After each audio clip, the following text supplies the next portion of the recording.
Eu sou o professor Luiz Armed, sou senhor biologia na internet, tenho um canal no YouTube e tenho também a minha página no Instagram. Se qualquer dúvida te surgir durante a aula, como essa aula é gravada, não tem jeito de você me perguntar ao vivo, você pode ir lá no meu Instagram, vai lá no meu direct, lá eu sempre interajo com as pessoas, faça a sua pergunta, tire a sua dúvida comigo, não tem problema nenhum. Hoje, essa aula de hoje, nós vamos falar da classificação biológica. Nós vamos falar um pouco de taxonomia, vamos falar um pouco de regras de nomenclatura. Mas antes é importante a gente entender o seguinte, tudo isso a gente usa para os seres vivos. Quais são? Eu pus aqui no quadro para vocês, ó. Quais são as características gerais dos seres vivos? Quando a gente fala assim, o ser vivo, quem que é ser vivo? A gente tem na cabeça que é bem claro e óbvio quem que é ser vivo, né? Mas aí, quando você tem que colocar isso no papel, quando você tem que trazer exemplos do que é ser vivo, começa a ficar um pouquinho difícil. Por quê? Porque quando eu te pergunto o que é um ser vivo, você não pode dar uma característica que exclui outros seres vivos. Você tem que dizer aquilo que contempla todos os seres vivos. Então acaba tornando um pouco difícil. Mas eu vou te ajudar. Vem aqui comigo, ó. Por exemplo, no que diz respeito à composição química. Existem compostos inorgânicos e existem compostos orgânicos. Mas também tem os elementos químicos. Lembra da tabela periódica? A tabela tem centenas de elementos químicos. Sabe quantos elementos químicos estão presentes em mais de 90% da matéria que constitui os seres vivos? Só 6. Só 6. Olha que incrível! 6 elementos químicos apenas estão presentes em mais de 90% da matéria dos seres vivos. Que é ele. A gente chama de CHOMPs. CHOMPs para ajudar a guardar, né? Eu costumo brincar de falar que é N-CHOMPs, nós somos formados por N-CHOMPs, mas CHOMPs é melhor porque o CHOMPs entra na ordem correta do que tem mais para o que tem menos. O que significa o CHOMPs? Você pode anotar no seu caderno aí, ó. Tá com o caderno na mão, né? Isso aqui é a aula, você tem que estar assistindo essa aula com o caderno e fazendo suas anotações. Inclusive, eu vou dar uma saidinha do quadro agora para você apertar o pause aí, anotar tudo que está no quadro, deixando um espaçozinho aqui e depois você continua anotando à medida que eu for falando. Olha lá, hein? Tô saindo de cena. 1, 2, 3, pronto, voltei. Olha só, a composição aqui é CHOMPs. CHOMPs. O que é o C? Carbono.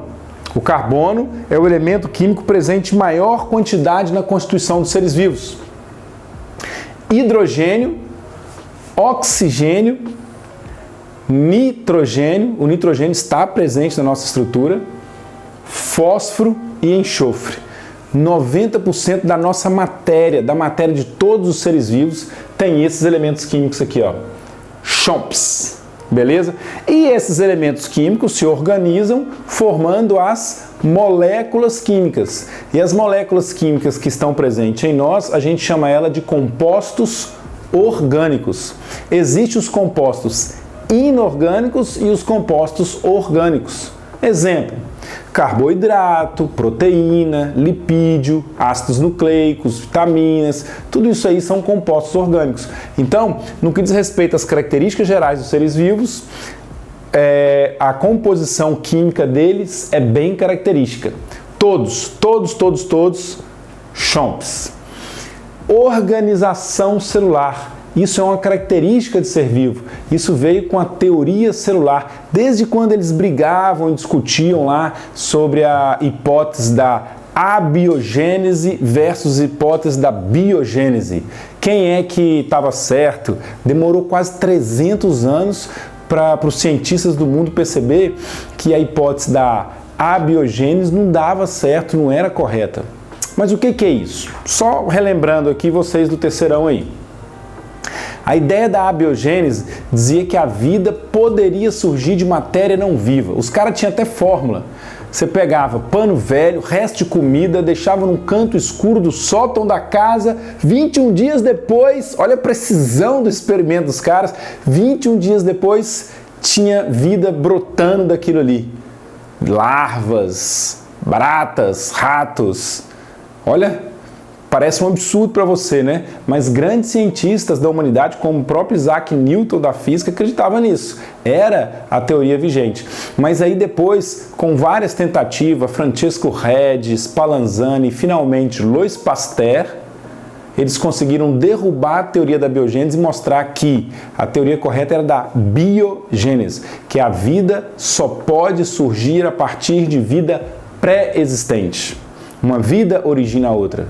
E todo ser vivo é formado por célula. E uma célula só pode surgir a partir de uma célula pré-existente. E aí criou-se a teoria celular, que diz que todo ser vivo é formado por células. Por isso que há uma discussão se vírus é ou não é ser vivo. Por quê? Porque vírus não é formado por célula, ok? Mas ele tem muitas das características de seres vivos.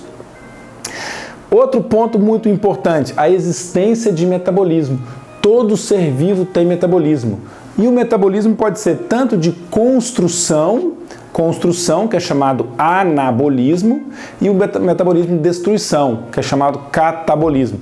Por exemplo, quando você quebra e destrói a glicose, liberando a energia dela e usando a energia para poder você funcionar, o que está agindo é o seu catabolismo.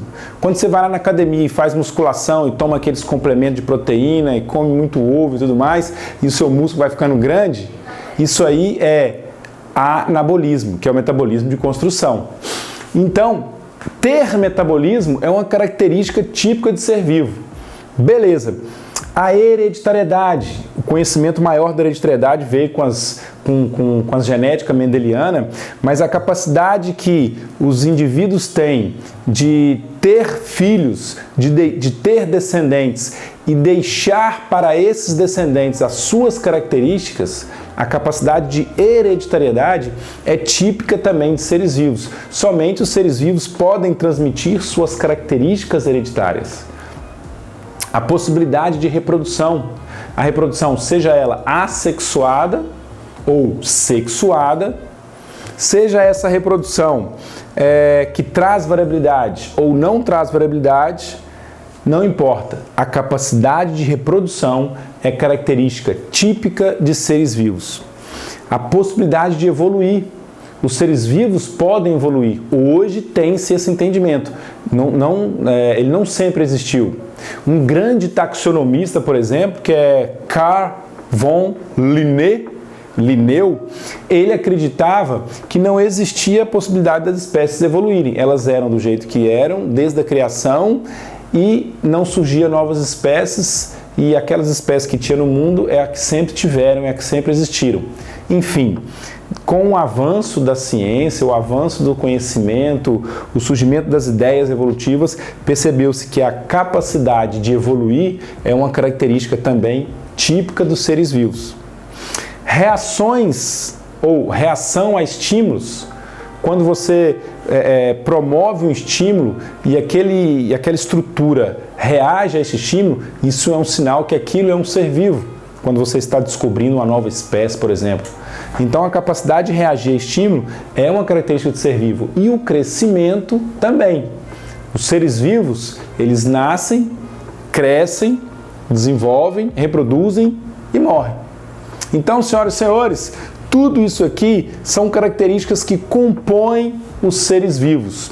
E na intenção de entender melhor tudo isso aqui, de entender e conhecer todos os seres vivos, foi surgindo a necessidade de tentar organizá-lo, de tentar agrupá-los nos diferentes tipos de seres vivos que existiam. E para isso foi muito importante que se definisse o conceito de espécie. O que define uma espécie? Quais são as características que um indivíduo tem e que o outro indivíduo tem, que eu posso dizer que eles são da mesma espécie? Ou qual que falta a esse indivíduo para que ele não seja daquela espécie? E essa discussão toda, ela foi sendo construída com o tempo. Num primeiro momento, os indivíduos eram considerados da mesma espécie simplesmente por ele ter algumas semelhanças. Então, olha só, deixa eu pegar um giz de outra cor. Olha só, por exemplo, Indivíduos que apresentam semelhanças de 3 tipos: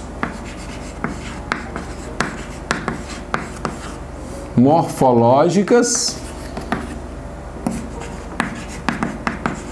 fisiológicas e etológicas. Cada um desses termos, morfológicas, fisiológicas e etológicas, cada um desses termos foi nascendo com o tempo. O que é características morfológicas? Os indivíduos simplesmente apresentarem semelhanças anatômicas. E aí, quando você vê um indivíduo que é parecido com outro, eles eram considerados da mesma espécie. Mas aí foi sendo introduzido um outro conceito, que além de ter semelhanças morfológicas, não acabou não, viu? Não está resumido aqui não, está faltando o mais importante, eu chego lá.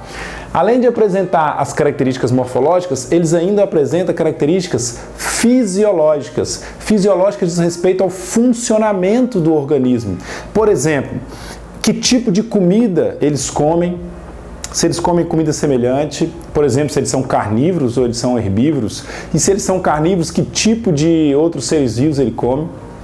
No que diz respeito à maior atividade em um determinado horário do dia, se eles são animais de hábito diurno, se é de hábito noturno, se tem mais atividade de manhã ou à tarde, tudo isso aí conta, tudo isso aí faz parte do fisiológico. E etológico também. Etológico, anota aí, vem de comportamento. A etologia é o estudo do comportamento animal. Então, semelhanças etológicas, os animais têm comportamento semelhante. Isso é muito evidente, sabe onde? Na corte. Sabe o que é corte? Corte poderia dizer assim, é o comportamento, são as atitudes que o macho desenvolve diante da fêmea para a reprodução. Lá no interior de Minas Gerais, o cara chegava para a menina e falava assim: oi, como você chama? Tudo bem? Vem sempre por aqui, porque eu sou mineiro, né? Vem sempre por aqui. No mundo animal, a corte ela é mais estabelecida, ela é mais rígida, ela é de um jeito só. E ela é da espécie. Cada espécie realiza a sua própria corte. Então, um experimento muito interessante que foi feito, eu acho, na década de 80, nos Estados Unidos, que eles pegaram numa região lá no parque de Yellowstone lá, que tem várias espécies de gansos, patos, marrecos, vivem lá. Eles pegaram o ovo de uma espécie, de um espécime, e colocou para ser chocado por uma fêmea que já estava chocando os ovinhos dela de outra espécie. E aí aquele filhotinho nasceu com aquela mãe que não era da espécie dele. Quando ele alcançou a vida adulta e a vida reprodutiva, o que acontecia? Ele queria reproduzir com as fêmeas semelhante à mãe, já mostrando o princípio de Édipo aí. Já ouviu falar do mal de Édipo, da filosofia? Mostrando isso aí, o macho buscando uma fêmea semelhante à mãe. E aí ele ia para tentar reproduzir com as fêmeas, que era da espécie da mãe dele, só que a corte que ele sabia fazer, olha a importância do etológico, a corte que ele conseguia fazer era a corte da espécie dele, e aí as fêmeas não reconheciam e não aceitavam. Então quando ele aproximava dela, ela dava o pau neles, e ele saía correndo, tadinho. E aí quando vinha as fêmeas da espécie dele, fazendo a corte para ele, ele não queria também. Olha só, ele não aceitava as fêmeas da espécie dele, e as fêmeas da espécie da mãe dele não aceitava ele. Olha a importância da corte, a importância do comportamento para ajudar a definir espécie. Ok? Mas agora vem o mais importante conceito de espécie. Junta tudo aí, o mais importante vem aqui, ó. Conceito de espécie: semelhança morfológica, fisiológica e etológica, e estão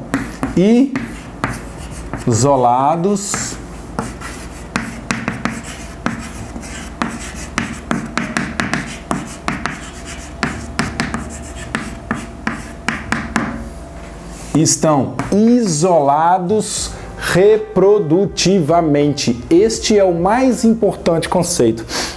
Como eu posso dizer a mesma coisa em outras palavras? Indivíduos da mesma espécie podem reproduzir, anota isso aí, indivíduos da mesma espécie podem reproduzir entre si e somente entre si, gerando descendentes férteis. O somente entre... Acabou, é só isso. Indivíduos da mesma espécie podem reproduzir entre si e somente entre si, gerando descendentes férteis. Beleza? Não precisa eu repetir muito, porque é só você apertar o pause, voltar, ouvir de novo e mandar ver. Beleza? Faz os seus movimentos aí. Bom, podem reproduzir entre si e somente entre si é o que caracteriza o isolamento reprodutivo. Porque o indivíduo de uma espécie não pode reproduzir com o indivíduo de outra espécie. Aí você vai lembrar, pode sim, professor. Tem, por exemplo, o leão que reproduz com uma tigresa e nasce um indivíduo que é chamado ligre, que é um felino gigantesco. Sim, mas no conceito que eu acabei de falar para vocês, eu tenho certeza que vocês anotaram no seu caderno aí, eu disse, gerando descendentes férteis. E a geração dos ligres não vai para frente porque os ligres não geram descendentes férteis, os ligres. Tem um outro exemplo que é mais famoso ainda. Pensa no burro, coitado. Tadinho do burro. O bichinho é burro, é filho de uma égua e o pai dele é um jumento. O pai dele é um jumento. Por que eu falo dessa maneira? Porque assim te ajuda a guardar e não confunde as espécies. Você vai me entender. O jumento, o alarme tá mostrando que a primeira parte da nossa aula tá acabando. O jumento é o macho, a égua é a fêmea. Qual que é o macho da égua? Esse é fácil, é o cavalo. E qual que é a fêmea do jumento? É a jumenta, ok? O jumento é uma espécie e a égua é outra espécie. Os dois podem cruzar e ter um filho. E esse filho vai ser o burro, que é o macho. Qual que é a fêmea do burro? A mula. Tanto o burro quanto a mula são estéreis, não pode ter filho. Então, apesar do cavalo poder reproduzir com a jumenta e gerar um descendente, esse descendente não é fértil. Então isso mostra que o cavalo é uma espécie e a jumenta é outra espécie. A égua, o jumento. E o burro, coitado, que é estéril, é híbrido. Beleza, sabemos exatamente o que é espécie. Agora, qual que é a importância do conceito da biodiversidade e que é exatamente a biodiversidade que levou à necessidade de uma classificação e o desenvolvimento da taxonomia? Olha só, biodiversidade é o seguinte,